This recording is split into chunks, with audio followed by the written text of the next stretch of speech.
হামলার প্রতিবাদে বিশ্ব হরতাল চলছে, বিশ্ব প্রতিবাদ চলছে।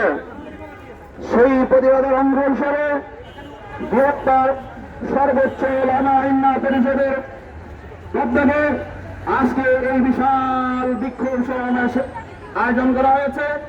এই আয়োজন থেকে আমরা পরিষ্কার করতে চাই,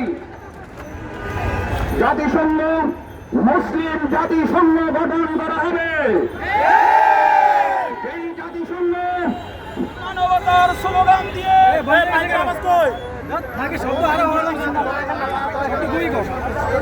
জাতিসংঘ মানবতার স্লোগান দিয়ে মানবতার রক্ত প্রবাহিত করে সেই জাতিসংঘ বয়কট করা হবে। মুসলিম জাতিসংঘ গঠন করা হবে।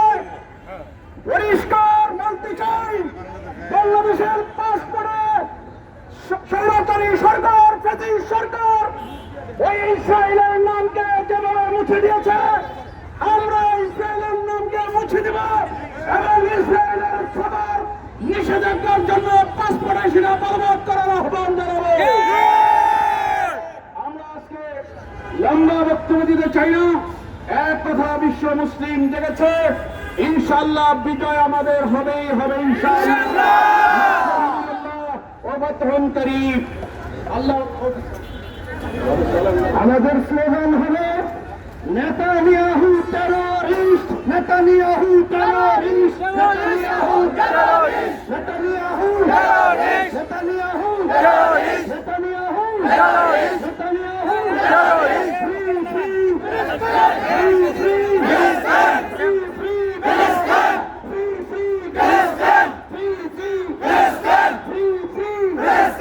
এখন আপনাদের সম্মুখে বক্তব্য রাখবেন উত্তরার স্বনামধন্য মসজিদ আল মুফতির খতিব, বৃহত্তর উত্তরা সর্বোচ্চ উলামা ইন্না পরিষদের কেন্দ্রীয় মুফতি জনাব হযরত মাওলানা মুফতি ওয়াহিদুল আলম, মুফতি ওয়াহিদুল আলম এখন বক্তব্য রাখবেন।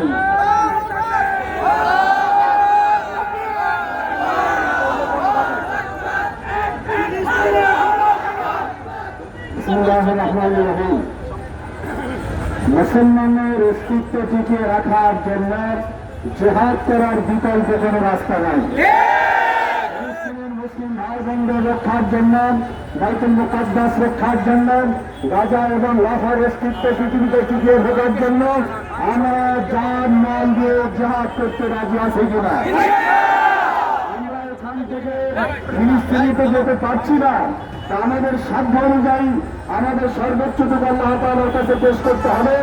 এই জন্য ইসরায়েলের যত পণ্য আছে, ইসরায়েলের যত পণ্য আছে, যত প্রিয় পণ্য হোক না কেন, আমরা আজ থেকে নিয়োগ করলাম